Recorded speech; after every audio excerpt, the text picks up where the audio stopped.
Hello there everybody, it is Isaac here, back with another video. Today I'm just going to be talking about something that's come out recently, is the fact that we're possibly going to be getting Gareth Southgate at the end of next season as Manchester United manager. Now this is something that I would say mixed feelings, but it's not really mixed. I'm very strongly opposed to this for a number of reasons, more as Southgate as a manager and the fact that I don't really think Ten Hag's had enough time. We're going to get into that today. I'm going to try and keep it under 10 minutes and keep my thoughts nice and concise. And we'll just have a little bit of a discussion. So, first of all, Gareth Southgate is a manager. He's managed for England 93 matches, 72 of which are competitive, so 20 in friendly games.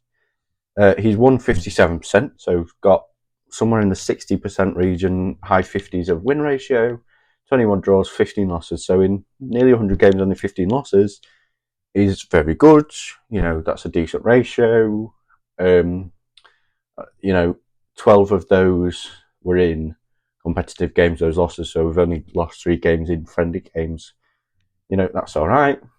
Overall, we've scored 202 goals and scored 65. Just the stats on my screen there. You might be able to see in the reflection. I don't know. It's got us on the screen there showing that, he's had a decent time of it. But 8 years now he's been in charge. He was brought in he went to the 2016 Euro, sorry, yeah. We got knocked out. No, he would just after the Euro, sorry, I always get muddled up with that. Went to the 2018 World Cup, got knocked out in the semi-finals to Croatia. Decent first tournament with the man, we did alright. 2021, the Euros, we get to the final, lose to Italy on penalties. Got to the final, fair enough. Sorry. This World Cup just gone, 2022, got knocked out by France. France are no mean opposition at all. They've got their respect, but we got knocked out still.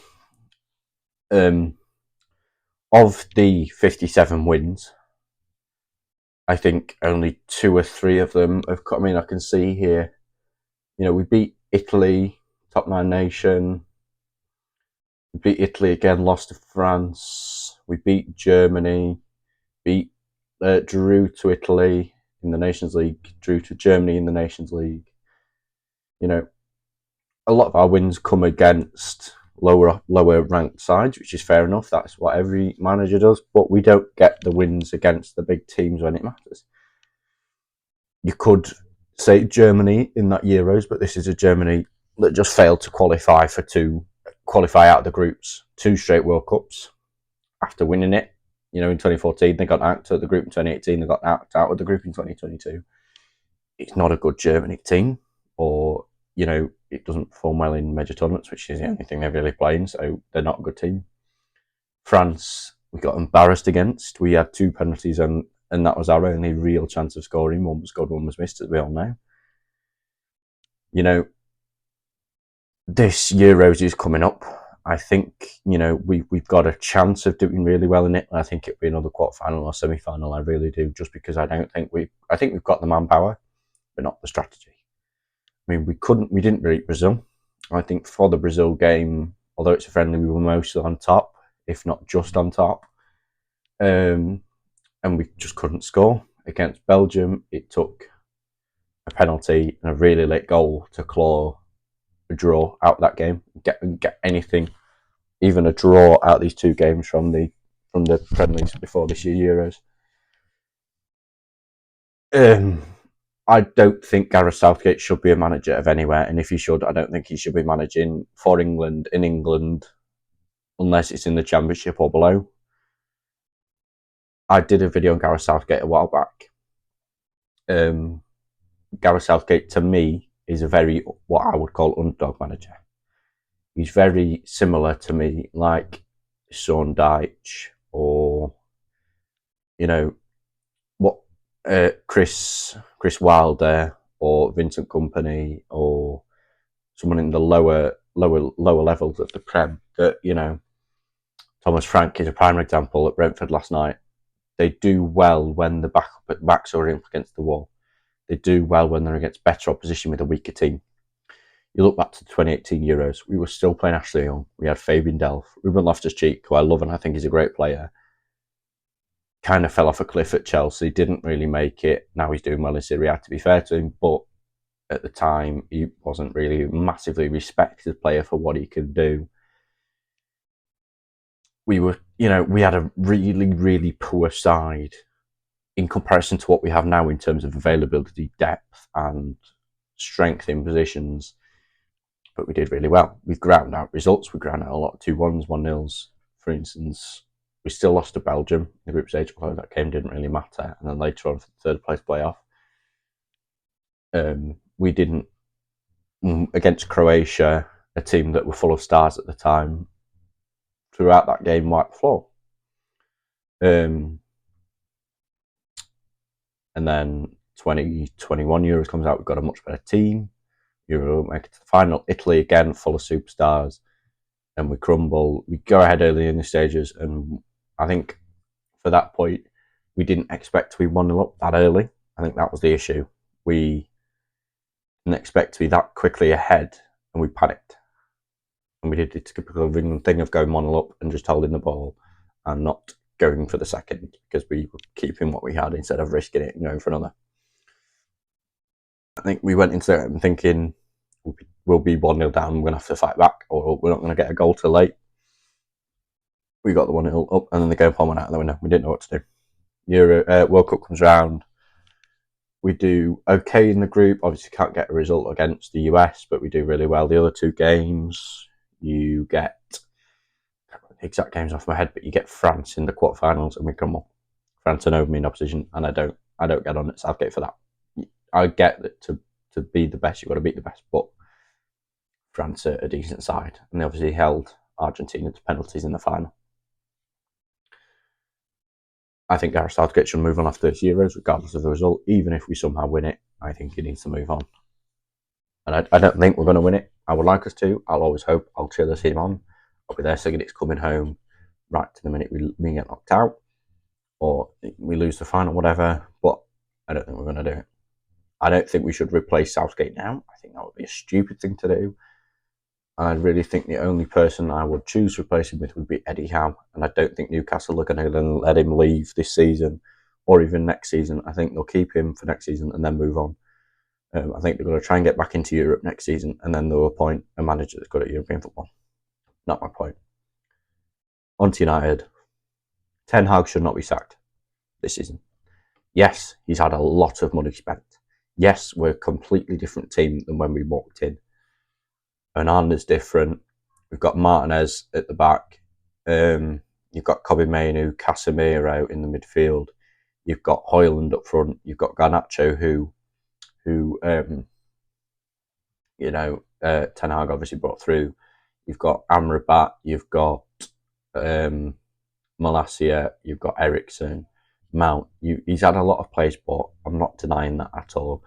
I'm not saying the performances have been good enough, but this season we've had a lot of injuries. We're not the only club, I know that, but we've had a lot more injuries in some clubs, and we've had a lot more longer injuries in some clubs. We've got an extensive injury list. We've got players that are playing with injuries simply because we've got holes to fill, forced to play through injuries, and we haven't been able to fill that.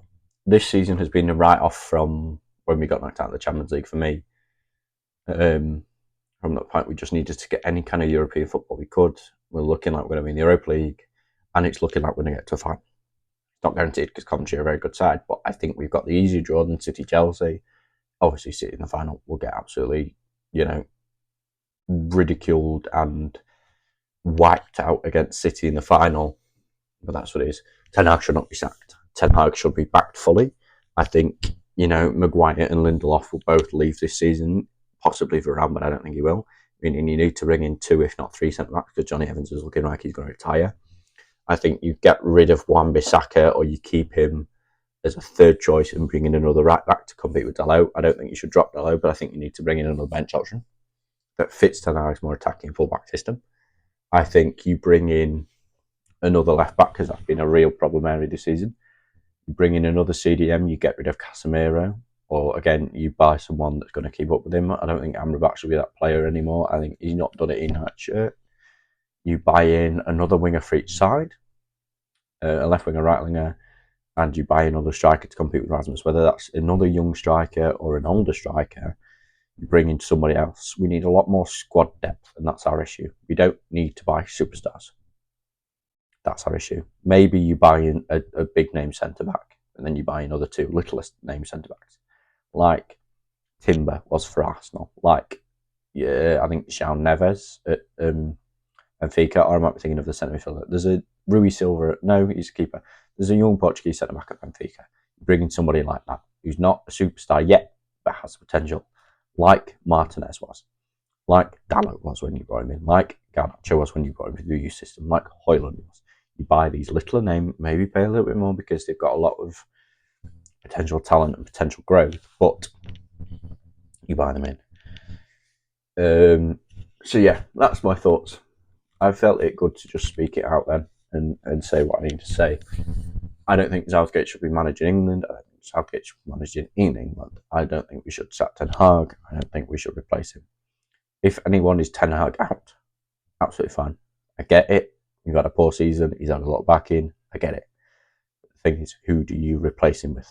If your answer is Gareth Southgate, I think you're massively wrong, because Southgate does not have the potential, or not potential, that's the wrong word, sorry, have the capability to manage a superstar team like Manchester United is.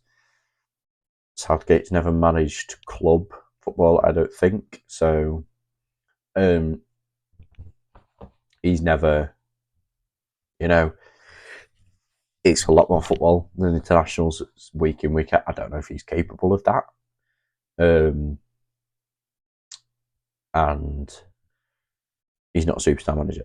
Other than that, there's not many people out there at the minute that are looking available. I mean, Xabi Alonso at Leverkusen would never coach us because he's an ex-Liverpool player. He's probably on the move this year. I think Roberto De Zerbi at Brighton might be on the move. He might be a good idea. A lot of people mentioned Graham Potter. I think that's the most ridiculous thing you've ever had. You've seen Chelsea. They bought a superstar team. I'm not advocating we do what Chelsea do, but you buy big names. And Graham Potter can't do that. Graham Potter is going for me, what I would call an underdog manager. When he was at Brighton, he was always the underdog going into every game. Even against 20th in the league, nobody suspected him to do as well as he did, and he still got out results and kept them in the Premier League for a long, long time. But he can't do superstar team. That's just how it works in my head. There's superstar managers like your Carlo Ancelotti's, your Peps, Jurgen Klopp's, and then you got your underdog managers: Sean Dyche, Graham Potter, Thomas Frank. I think really Eddie Howe. I would say that. I think that's why he's struggling at Newcastle, and I think he will move on from this summer, if not next summer. So yeah, that's just my thoughts. Yeah, I got the new mic, bought it off Amazon. Let me know what you think. Is it any better than my other videos in terms of audio quality? So yeah, let me know what else you want me to talk about in the comments down below. Love, peace.